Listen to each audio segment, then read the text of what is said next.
I'm Lisa Marie, and you're watching The Wrestle Gamer on WGS-TV.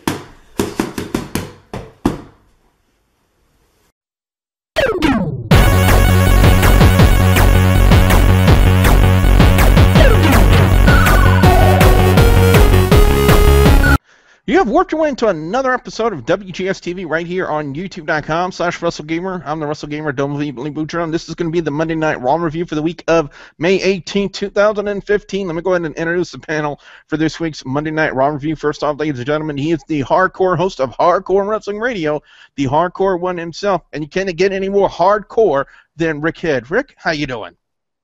I'm doing all right, Billy, and shit, what the hell did we watch last night? Well, we're about to talk about that as we also welcome in our resident music mogul over on YouTube.com/LanceMossTV as the incomparable Lance Moss. Lance, how you doing? I'm doing pretty good. Craving Chinese food, but I'm doing pretty good. And the master of the CWA is here, Mr. Joseph Knight. Mr. Knight, how you doing? I'm pretty good, Billy. Thanks for inviting me. Well, we start off Monday Night Raw with the Authority kind of making the announcement of the Intercontinental Championship Elimination Chamber match, and we would get two entrants already announced, Sheamus and Ryback, which would lead into their match. And now, Mr. Knight, I know that you're never really been you're not a fan of Ryback at all, but do you think possibly, the inclusion of him and Sheamus, and we would later on find out the rest of the names, and they're not actually real big names for the Intercontinental Championship Elimination, R-Truth, Stardust, really. Do you think it's possible that it's a good thing they put him in the Elimination Chamber just for him to have something to do? Really, at this point in time, that they have to put these guys in there because there's no one else. With Daniel Bryan off with an injury, let's face it, they're grasping at the bottom of the barrel. There's really no one left, so they have to give these guys a chance. You know what? It's not that I hate Ryback. I just wish that he looks like a mix of Goldberg / RVD / Rhino gimmick. I think if they could have gave him something different, it would have probably been a better choice for him. But yeah, like you said, looking at the rest of the lineup, I'm just cringing. I feel bad for the Intercontinental title. And then officially for the matchup, guys and gals, Sheamus would hit the Brogue kick on Ryback to pick up the win. Following that, we would have Neville doing an interview segment, and he would get interrupted by Bo Dallas, of all people. And if you guys remember what started Neville's record-making NXT Championship run, he defeated Bo Dallas for that title. And from the way it looks, Rick, it looks like maybe they're trying to rekindle this feud between these two guys. Well, if you ask me, I really don't see why they're going in this direction because Bo Dallas has been on a bit of a losing streak, so why repeat history? Yeah, I understand that maybe for some of the NXT marks it might make some sense, but at this point it really is kind of irrelevant considering that if you look at Neville, where he's already been in WWE or the main roster, excuse me, and who he's gone through, it's really relevant. It makes no sense. If he'd first come in WWE roster, and I'm hearing an echo. Yeah, probably. I think it might be on Lance's end, I think. Maybe. But anyways, if he had just come into the main roster and they'd crossed paths, it would make more sense. But right now, I don't see the point. God, how bad was he on commentary? Yeah, he was terrible. I mean, what is the way he's got his voice? You can barely understand anything he's saying. Lance, I do believe that I am hearing an echo on your end. But anyway, guys and gals, it would be Neville and King Barrett once again, and Barrett would end up hitting the Bullhammer elbow on Neville to pick up the win, and then after the match was over, Bo Dallas would continue the assault on Neville's injured leg, and again, that would lead me to believe that they're going to start rekindle a feud between these two guys, just based on what happened before match and post match. It definitely leads me to that assumption. But speaking of leading things, assuming things, and we kind of figured that this was going to happen. Mr. Knight, I want to ask you your opinion on this. Rusev's reaction, is that the official firing of Lana? And is that the official split between Rusev and Lana? In my opinion, I think it is. I think they want to take Rusev in a different direction. I believe they want to take Lana in a different direction. Like I talked to Rick about this earlier as well. Anytime they want to carry the story a little bit into a different direction, they want to bring that transitional guy. And I'm sorry, Dolph Ziggler is that transitional guy. He's just there just for the few minutes of fame, just to get the feud away from Cena, just to give something to do, and after that he'll go back to his losing ways, and Lana will probably go either step into the ring as probably a Russian agent girl or some other role. Well, when we get to that part of the review, guys, we'll let you know why I can kind of consider Dolph Ziggler to be the luckiest SOB on the planet. The next matchup, we would have Dean Ambrose versus Bray Wyatt. This was stemming on what happened backstage with Dean Ambrose kind of calling Kane a neutered little lapdog of Seth Rollins. And Kane would put him in the match, and then Dean Ambrose would take the champagne, supposedly, and actually drink it and tell King, you're not supposed to be drinking on the clock. I don't know where they're going with Dean Ambrose, but it just gets more hilarious every time I see it. As far as this match goes, we've never been disappointed, Lance, in the past with any of the matches with Dean Ambrose and Bray Wyatt, and this one last night did not disappoint. No, it didn't. And in regards to Kane, everybody, if you see Kane near you, stay away from him today because it is May 19th. Oh, man. I forgot about that. Well, anyway, the Tag Team Championship was on the line. The New Day, without Xavier Woods, would be defending against Tyson Kidd and Cesaro, and then basically, it would lead to a disqualification, which is kind of typical in heel tag team champions. They would often get themselves disqualified, and it's happened before in the past. And I have my notes here somewhere about now. Basically, after the match was over, pretty much every team in the tag team elimination chamber match was out there in a melee. We got Tyson Kidd and Cesaro and New Day. We already know them. The Lucha Dragons, Los Matadores, the Ascension, and the Primetime Players. And Rick, I believe apart from the Usos and Luke Harper and Eric Rowan, this is every tag team on the main roster. Yeah, and excuse me, again, me and Joe, we're talking about this, and they're trying to rebuild the tag team, and we were trying to think who could possibly win at Elimination Chamber, because if you look at it, they've pretty much been tossing the tag teams around. Usos have been out of the action because Jey Uso has been injured, so you can't put the tag teams on the Ascension because they've been on a losing streak. Giving them that pop would make not much sense. It's really a hard guess as to who would probably meet. I'd have to pick it on the Luchas. That's just me, an early guess from me. Primetime Players could be another prime candidate to be the new tag team champions, especially with the hilarious and entertaining vignettes we've been doing. They have been giving them pops. So yes. So it's very possible that the Primetime Players could be the likely candidate to be the new tag team champions. Following this, we would have the John Cena United States Open Challenge. Of course, John Cena would make a passionate speech about the United States Championship and what the title meant to him and the people of the United States of America. And then we would find out what I pretty much consider biggest shocker of the night, Mr. Knight, is the fact that Kevin Owens, the NXT champion, showed up on Monday Night Raw. What was your reaction to that? Oh, it's a nice chance for him to show off what he has on the roster, see what he can do in the main roster.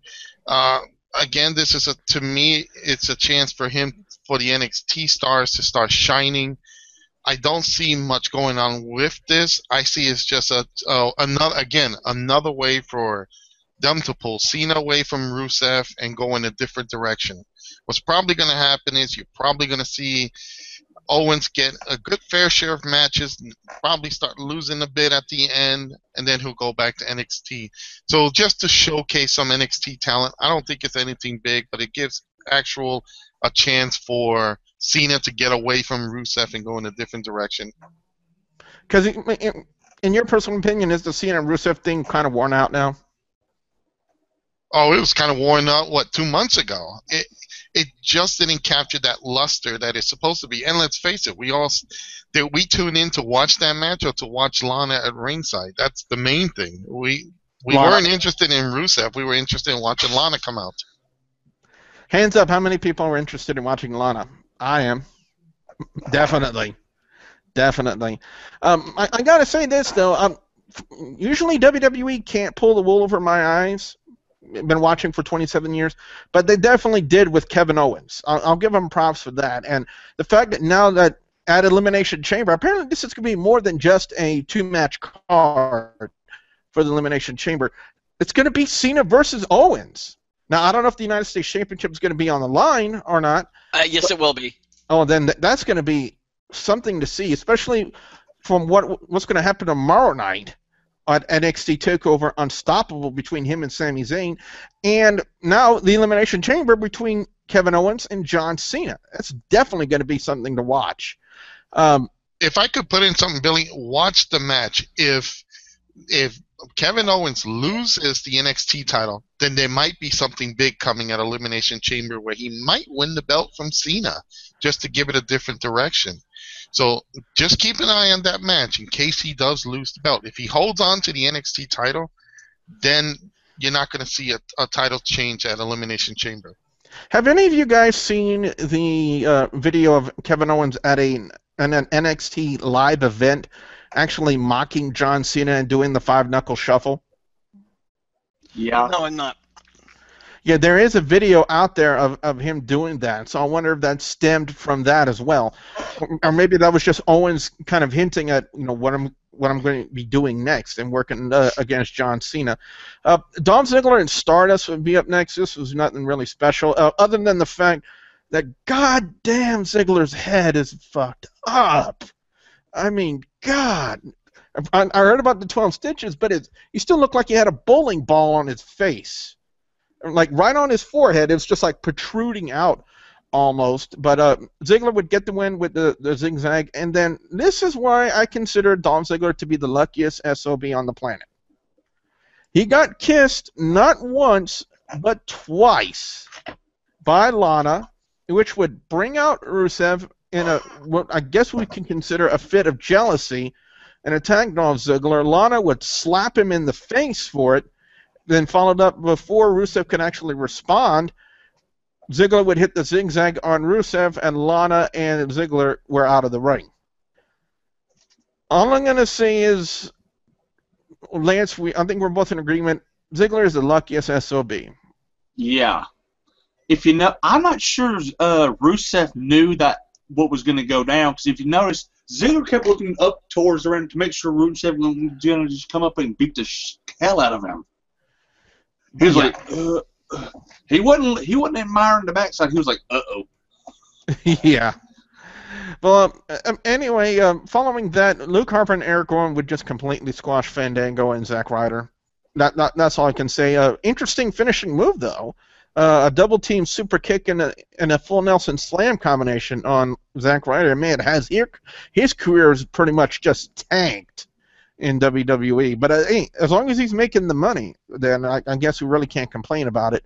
The Divas Championship was on the line. Nikki Bella versus Naomi. Brie Bella absent from ringside due to Stephanie McMahon ordering her to take some counseling right then and there about the whole situation with Daniel Bryan, which was kind of convenient in a sense.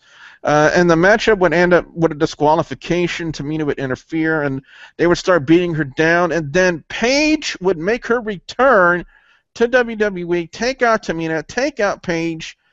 Take out Naomi, and then take out Nikki Bella, because Paige is technically still the number one contender. If that TV still stays on High School Musical 2, I'm going to throw a shoe at it. Got somebody in here watching Disney. I'm like, I fucking hate Disney. And I'm not I hate it. I hate Disney, and I hate that show. I feel that same way when every time I look at a Divas match. Well, main roster Divas match. NXT Divas might be a little bit of a different story. Oh, definitely a different story. Yes, and finally, apparently we were going to have the big championship celebration for Seth Rollins, the architect of a dream. I'm sitting there like, really? Really? However, what transpired was actually quite interesting, considering the fact that Dean Ambrose pretty much just changed Seth Rollins around.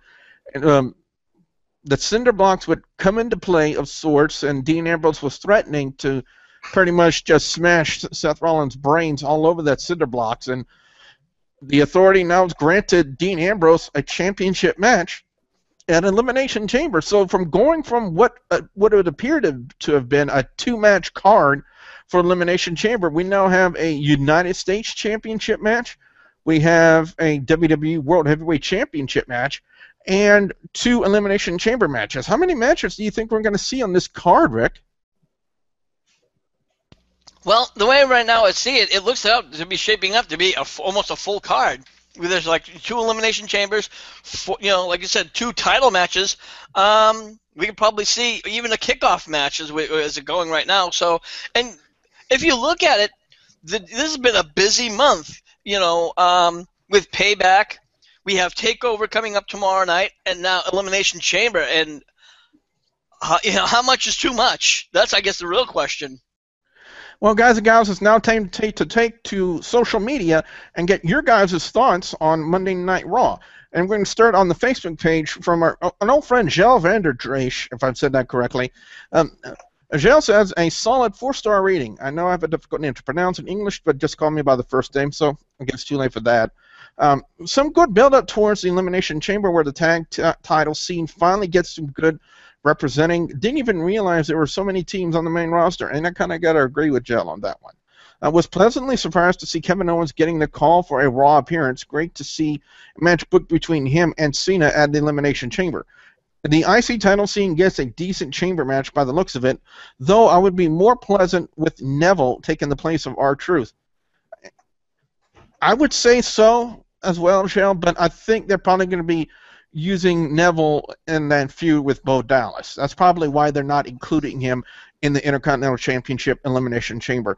Fun ending on Raw where Rollins got a taste of his own medicine with Ambrose. Good to finally see a singles title match between them. And you know what? I got to say, potentially, Mr. Knight, Seth Rollins and Dean Ambrose for the WWE World Heavyweight Championship potentially has the chance to steal the show for the Elimination Chamber. Oh, I agree. Both guys are very phenomenally skilled.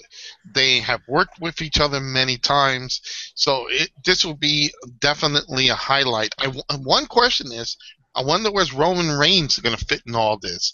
He was kind of pushed out of the championship picture now, so I wonder if he's going to make an appearance. And just to think, we have 4 championships on the line: heavyweight, U.S., Intercontinental, and the tag team titles. Could the Divas title be on there? It could turn out to be a night of champions in the Elimination Chamber. Yep. Chances of seeing a Divas Elimination Chamber match? Not likely. No chance in hell. Oh, Yeah. I wish it. You know what? I wish it was, and then I wish Tamina would just kill everybody off. You know what? No, better yet. Here it is, an Elimination Chamber match. The little Bellas are bouncing back and forth. They bring in a woman in a mask. She enters the Elimination Chamber cage, beats everybody up, takes off the mask. It's Ronda Rousey. Dana White will just completely blow a gasket. And finally, we're going to switch over to Twitter, as we did get a tweet from one of you guys out there for Monday Night Raw this week. It's from @TakerGirl007. She says, I give #Raw a 4. I thought it was fine.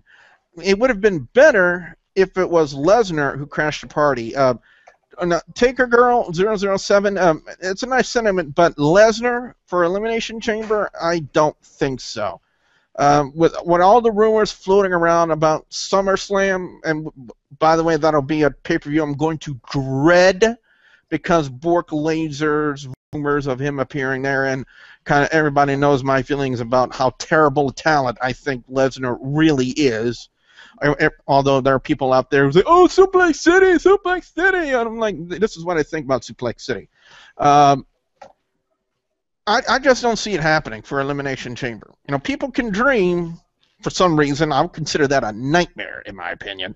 But so thank you very much. Whenever you guys send in your reviews, whether it be on Facebook or Twitter, we would definitely read them out loud, and we'll give you guys a shout-out for that. Overall score on Monday Night Raw this week, the follow-up from Payback, I got to give it a good solid 3.25 out of 5.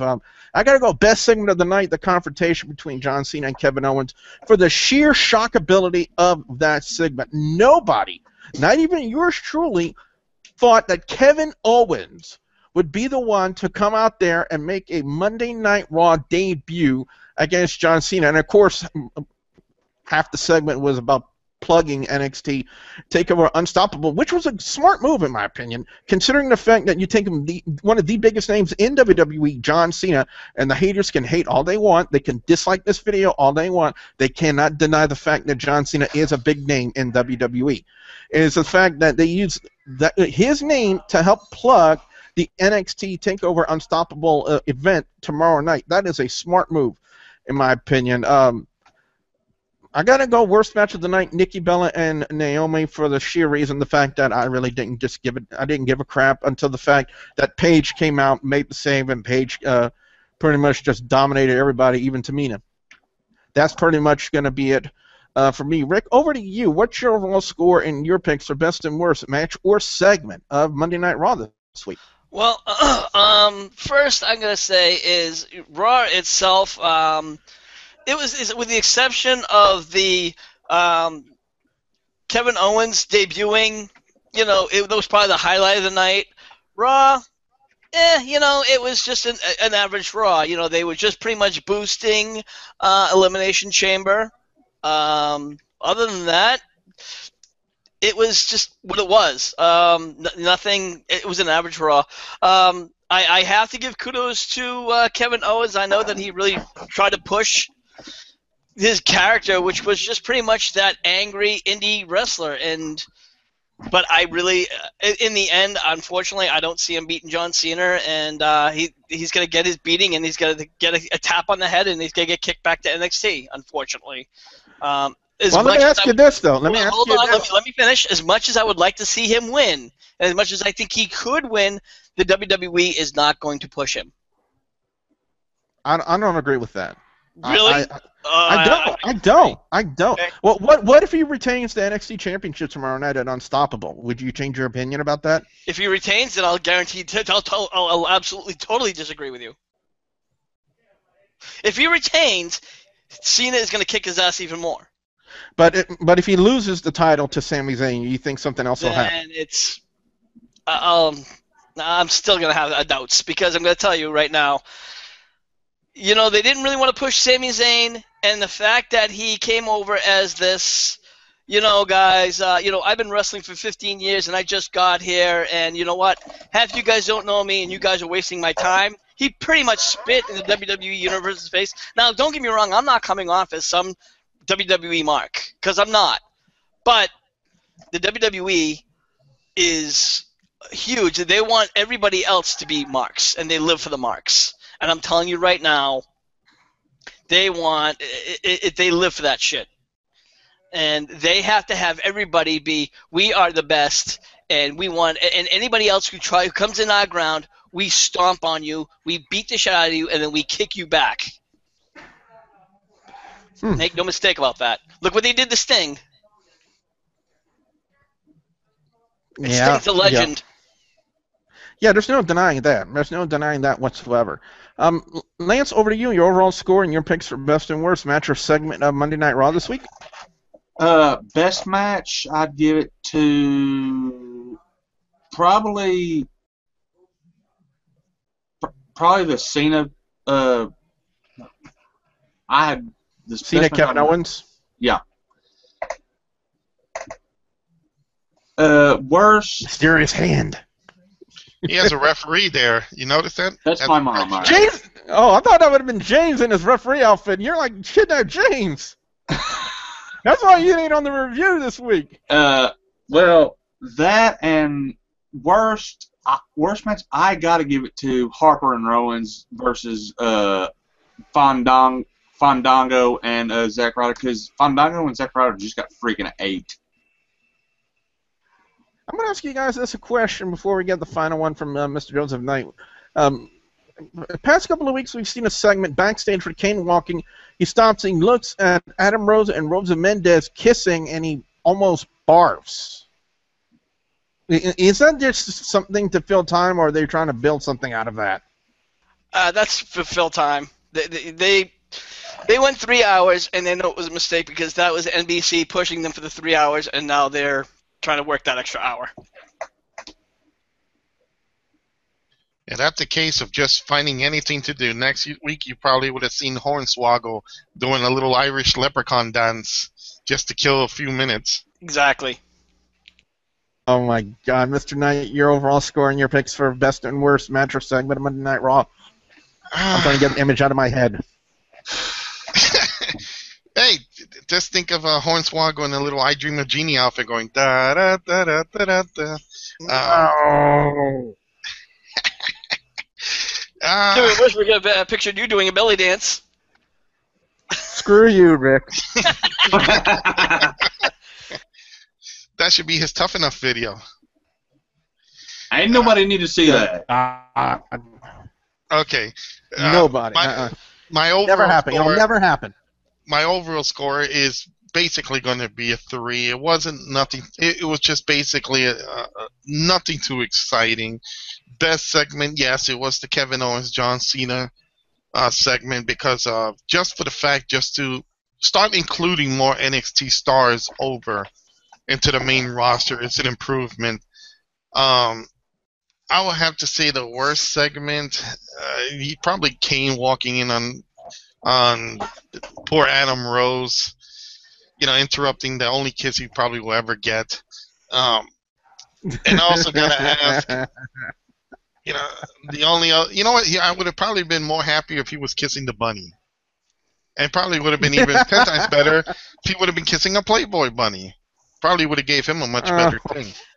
Can I bring one more thing? And I sorry to interrupt Joe, but you know what?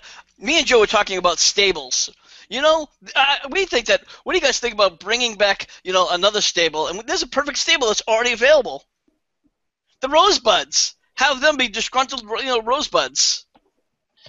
Basically, it'd be the new version of the Oddities. You have some bunch of wrestlers in there. They all group together, and they're just Rosebuds. I say it would work if it had Adam Rose leading them. Yeah, definitely. Well, anyway, guys and gals, what we want to know from you guys out there, the viewers and subscribers, your thoughts on Monday Night Raw this week. What are your overall scores? What are your picks for best and worst match or segment of Monday Night Raw this week? We definitely want to hear what you guys have to say. Be sure to put your comments in the comment section below. Don't forget to zap that like button. Rick, where can fans check you out on HWR? Of course, you can always find me on my Facebook page. That's facebook.com/Hardcore Wrestling Radio.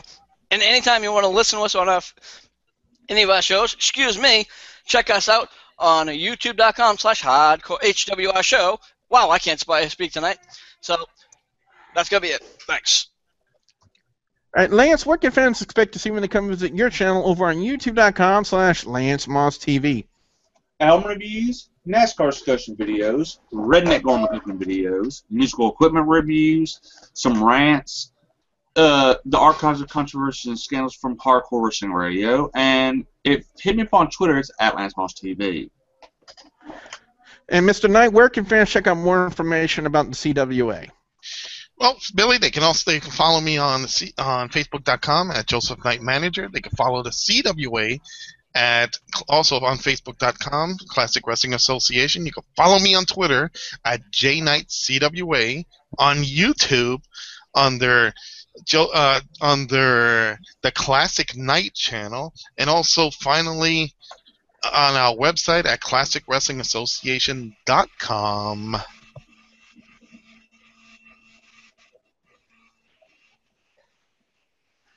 Guys, WGS-TV is on social media on Facebook, Twitter, and Instagram. Be sure you check us out. And also don't forget to if you haven't yet, please subscribe to youtube.com/WrestleGamer for more content like this, and also all of my Let's Plays. Don't forget Mid-South Extreme episodes every Saturday, 9 a.m. Central Time. Be sure you check those out as well. Be sure you check out the Let's Plays. Rick Kidd, the Incomparable, Lance Moss, and Mr. Joseph Knight from the CWA. I'm the WrestleGamer. There will be... Come on, Bonnie! Hi, Bonnie, come on!